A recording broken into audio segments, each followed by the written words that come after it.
Hey y'all. So I want to talk to y'all real quick about the higher source, creator, right? God, um, archangels, guardian angels, higher self, and really just want to talk about the order of operations, how they should work for you, how you should be using them.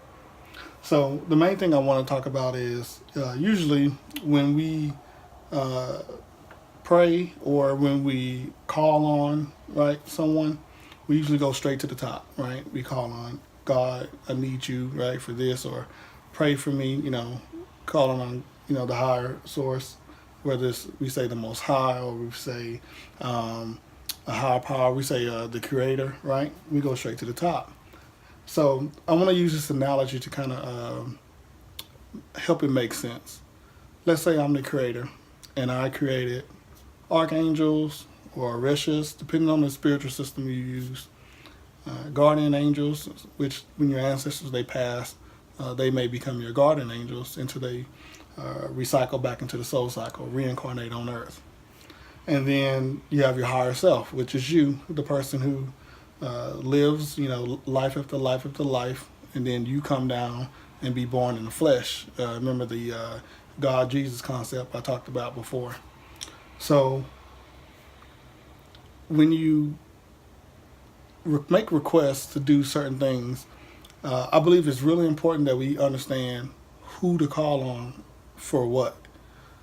So again, if I'm the creator, if I have archangels, then if their job is to help you with your metaphysical gifts or help determine what you need most in your life right now that's stopping you from progressing, then those are the people you should call on. That's their role. That wouldn't be my role as the creator. I created them to handle that because it's going to be more of them because that's their job. That's why I created so many of them, right? And the same thing with your guardian angels. So many of you on Earth, and as your ancestors pass, there's instead of them just kind of chilling, sitting back, they become angels to perform a service. They become guardian angels until, like I said, until they recycle, right?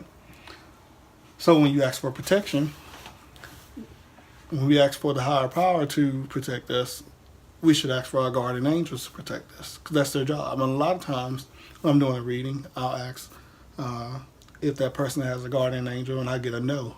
And typically, I can almost see that I'm going to get that answer because I can, especially if I'm on like a Instagram or Facebook with that person, I can tell how they, things they say, they skip straight to the top. So in doing that, I can almost see that they're not going to have a guardian angel with them. And so I'll make a request for them and ask that their guardian angel be sent to them and start performing duties for them. Even if that person don't know, I'll go ahead and make that request. So the reason why, like I say, it's important is because you can't skip everything that's in the middle. You have to make sure we use the right people for the right roles. And if we continue to skip and go straight to the top, we're going to miss what's important in the middle. I was read twice by two different people and was told the same thing. Terrence, make sure you don't skip everything in the middle. And it was the second time that it dawned on me what that meant. And I was like, oh, I get it now.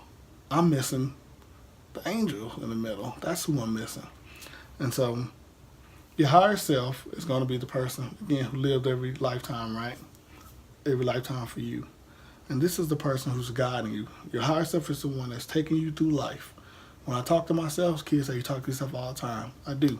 I talk to myself because every time I ask myself questions on what to do next, it's my higher self that's popping into my head saying, look, bruh, do this now. Do this next. Do this next. When I do readings, I talk to my higher self. Higher self, let's get protection. Before I start each reading, I get protection. Let's get everybody we need to protect this reading from negative entities. And then it's my higher self who I ask requests. Hey, let's get everybody we need to make a request so we can lift this curse.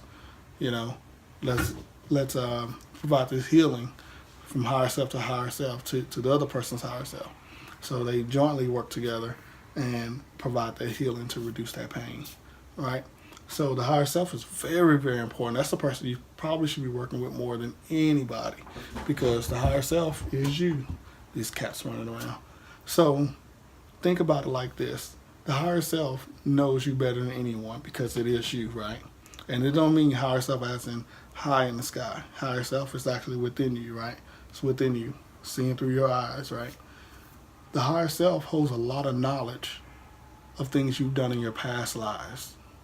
So Cindy had taught me, as my mentor, she said, Terrence, every time you learn something, the reason why you learn it so fast is because you're unlocking your memories from your past lives. You're allowing yourself to unlock your memories. And it makes so much sense because lately it's like every time I say, okay, I'm ready to do this, it's like the information just gets downloaded like that. And it's like I become an expert almost overnight. And I'm not trying to be cocky about it. I'm just saying it seems like it comes like overnight. And it's like I know I've done it before, right? And again, I talk to my higher self. Now I'm consciously understanding that's who I'm talking to. And so when I do my readings, that's who I talk to. I don't talk to anybody else. And so when I get ready to do my readings, one of the first things I do is I ask what archangel calls out to that person. Because you'll have an archangel who's saying, this is what this person needs right now, because that's their job, right? And we have to use them for what their role is. So then the archangel tells me, or tells my higher self tells me, this person needs archangel such and such, and then within those different roles of that archangel, then I go down and pinpoint which role within that archangel is that person needing. And then once we break that down, I write the person and say, this is what I'm getting. We're reading that this is what you need right now. And so far, we've been 100% accurate because, again, we're using the right level of authority, right, of spiritual authority to conduct the readings or provide the request necessary, right? So even when I do a curse removal, it's the same pattern. I'm calling on the right people to do it. And so when that person says, I just felt something lift off of me, right, because I'm doing this remote, I'm doing this from a distance, it's about calling the right people to do it. Everything is not on the Creator to do it. The Creator created other beings, other spiritual beings to do these things. So we have to make sure we use them for the right role they provide, okay? I guess that's the main part I'm trying to beat down. Don't always go straight to the source. Use your archangels for what their purpose is. So look them up and find out what their roles are. If you're using other spiritual systems, like for example, like Orishas, use the Orishas, right? Same purposes, just like archangels. You can also make sure you call in your guardian angels. It's their job to protect you. It's their job to look over you everywhere you go. You travel, your archangel is going to follow you. You go to somebody else's house, your archangel is going to portal from that house to another angel portal, the house that you're in, and then follow you that way. Because most homes going to have an angel portal. I mean, you just probably don't know where it is. And that's when I go in there. Sometimes I go find where the angel portals are in the home, right? And so use your different levels of spiritual authority, and you'll find that life becomes really easy. Your gifts becomes really easy. What move you need to make next become really easy. And I'm not telling you don't talk to the Creator or the highest power. I'm not telling you not to do that, because of course I'm not asking you to change your beliefs or change your way of I don't want to do that. I just want to throw a little extra in there to say, hey, don't forget about everybody in the middle. They're very, very important, and they're there for a reason. Why would the Creator create them if they're not there for a purpose? I guess that's all I'm trying to say. So I hope this was a little informational or informative. And if you have any questions and we need to do some more clarification, please leave a comment, and I'll do my best to readdress it, and we'll get it taken care of. All right. Thank y'all for listening.